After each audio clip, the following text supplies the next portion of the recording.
मुंबईमध्ये विधानसभा निवडणुका नुकत्याच पार पडल्या असून माहीम विधानसभेमधून अमित ठाकरे पहिल्यांदाच निवडणुकीसाठी उभे होते. जाणून घेऊया येथील तरुण पिढीची मते. नमस्कार, माझं नाव ओमकार कोरे. मी लहानाचा मोठा 32 वर्ष दादरमध्ये शिवाजी पार्कमध्येच राहत आहे आणि बरेच आम्ही इथे शिवसेना, मनसे, लहानपणी काँग्रेस असे सगळे पक्ष बघितलेले आहेत आणि पण सध्या इकडची हवा इंजिनचीच आहे असं वाटते. घरोघरी जाऊन लोकांच्या मनातले प्रश्न जाणून घेऊन अमितनी फार मनापासून प्रचार केलेला आहे. प्रत्येक वृद्ध माणसांचे, लहान मुलांची, बायकांशी, पुरुषांशी, सगळ्यांशी संवाद साधून त्यांच्या मनातले प्रश्न काय असतील ते जाणून घ्यायचं काम त्यांनी केलेलं आहे. सर्वप्रथम बघायला गेलं तर तुम्ही बघितले असतील जे उमेदवार होते, एक म्हणजे उबाटामधून महेश सावंत, दुसरे होते सदा सरवणकर. लोकांना कुठेतरी नवीन चेहरा पाहिजे होता. पहिली गोष्ट म्हणजे सदा सरवणकर इकडून तिथे 3-4 पक्ष बदलणारे ते होते. आता लोकांना थोडी शाश्वती आहे की हा माणूस परत जिंकून आलेला या पक्षात राहील, तो परत दुसऱ्या पक्षात पण जाऊ शकतो. अमित ठाकरे एक युवा आहे, नवीन नेतृत्व आहे, करण्यामध्ये धमक आहे.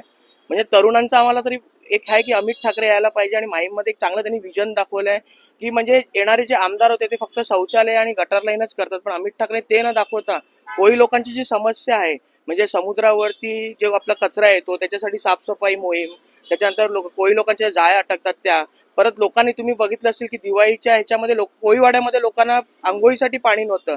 अशा समस्या जर तिकडे स्थानिक आमदार असून सदा सरवणकर ज्या उद्भवल्या तसं अमित साहेब म्हणजे कधी करणार नाही. आणि युवा जनतेचे एकच आहे की कोणतरी तरुण चेहरा, तरुण नेतृत्व पाहिजे आणि एक ठाकरे ब्रँड आहे जो दादर विधानसभा हा ठाकरेंचा गड मानला जातो, त्यामुळे ठाकरे ब्रँड असल्यामुळे अमित ठाकरे प्रचंड मताने विजय होतील. महत्वाची गोष्ट तीच आहे की जसं म्हणजे आजोबा बाबा तसं त्यांच्या पण त्या बोलण्यात ज्या गोष्टी आहेत त्या आपल्याला क्लिअरली कळतं की एक प्रखर नेतृत्व म्हणजे ते नक्कीच करू शकतात. तो एक माणसांमधला नेता जो असतो ना तो एक म्हणजे त्यांच्यामध्ये तो क्लिअरली दिसतो. जो बाकीचे तेवढे एक 4 फूट लांब असतात त्यांचं असं काही नाहीये, ते सगळ्यांबरोबर मिळून मिसळून असतात आणि आज त्याची गरज मुंबई म्हणजे दादरला खरंच जास्त आहे. कारण बाकीचे नेते जे इलेक्शन वगैरे आले की तुम्हाला सगळीकडे दिसतात. सो आपल्यामधला एक नेता, माणसांमधला एक नेता जो आपल्याला हवा आहे आणि म्हणतात तर विजन त्यांचं खूप क्लिअर आहे, खूप म्हणजे पॉवरफुल विजन आहे सगळ्या गोष्टी.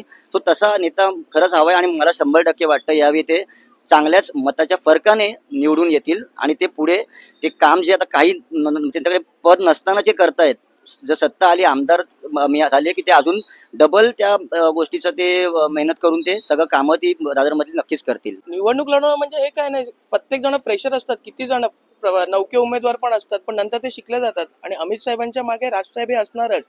जर राजसाहेबांना महाराष्ट्राचं नवनिर्माण करायचं असेल तर दादरचं नक्कीच हमखास नवनिर्माण होणारच. म्हणजे त्याच्यासाठी थेट लढत हे नौका चेहरा असं आपण बोलूच नाही शकत. असे पण तुम्ही बघतील तर ते लोकांसाठी अवेलेबल असतातच. आणि राजसाहेबांनी सर्वप्रथम सांगितलं पण आहे त्या दिवशीच्या जाहीर सभेमध्ये की अमित साहेबांची तुम्हाला एक अपॉइंटमेंट घ्यायला लागणार नाही, ते तुमच्यासाठी नेहमी अवेलेबल असणार. आणि सामान्यसारख्या आमच्यासारख्या लोकांना अवेलेबल असणारा आमदार पाहिजे, जो घरी बसून काम करणारा आमदार आम्हाला नको आहे. अपेक्षा बऱ्याच आहेत आणि त्या सगळ्या अपेक्षा पूर्ण करतील अशी निश्चित आम्हाला खात्री आहे.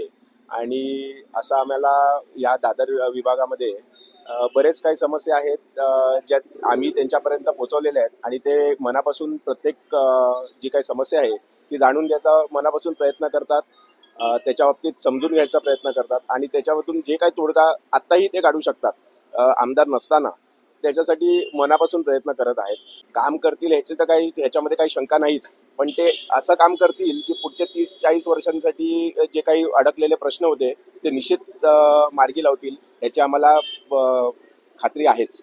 खरं सांगायचं तर आता मी जिकडे राहतो ती पागडी बिल्डिंग आहे. आमचे बाकीचे बरेच लोकांचं मेन समस्या असते म्हणजे याच्यामध्ये की टॉयलेट्स आणि हे. तर आता 20 वर्ष झाली, माझ्या अंदाज आहे तेवढा की 20 वर्ष आधीपासून सरवणकर साहेब पण आमदार आणि आहेत. पण आता या इलेक्शन जेव्हा सगळ्यांना कळलं की जरा डायसी आहे जिंकणं, तेव्हा आमच्या इकडे शौचालय आणि याचं आत्ता काम झालंय. जे 20-25 वर्ष मागे आधी झालं पाहिजे होतं, लोकांच्या समस्या सुटल्या पाहिजे होत्या, त्या आत्ता झाल्या आहेत. का तर त्यांना आधीपर्यंत खात्री होती की आपण जिंकणार, पब्लिक आपल्या मागे आहे. पण आज अमित साहेब ठाकरेंसारखं नेतृत्व उभं राहिल्यामुळे आज त्यांनाही माहिती आहे की लोकांना आपलं म्हणजे माणसांमधला नेता पाहिजे. त्यामुळे ह्या गोष्टी आता व्हायला लागल्या ज्या आधी व्हायला पाहिजे होत्या. सो ते मला वाटतं की हे इलेक्शन पुरती व्हायला नको. निश्चितच राजसाहेबां हे प्रत्येक तरुणांचं प्रेरणास्थान आहेच आणि निश्चित अमित ठाकरेंसाठी राजसाहेब हे सर्वात मोठा प्रेरणास्थान असतीलच.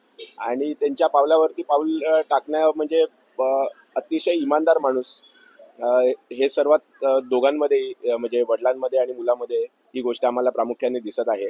आणि दोघांनाही फार जवळून बघितलं असल्यामुळे राजसाहेबांच्या पेक्षा एक पाऊल पुढे जाऊन अमित साहेब पुढे जाऊन काम करतील ह्याची आम्हाला सर्वांना खात्री आहे. नंबर नक्की येणार. एक नंबर येणार आणि एकदम भरघोस मतांनी जिंकणार. भरघोस मतांनी येणार. अमित ठाकरे वाहिम विधानसभेमधून भरघोस मतांनी विजयी होतील असा विश्वास येथील तरुण मंडळीला आहे. तर भविष्यात ते या विभागात विकास देखील करतील अशी अपेक्षा सर्वांनाच आहे. निकिता महेंद्र, लोकल 18, मुंबई.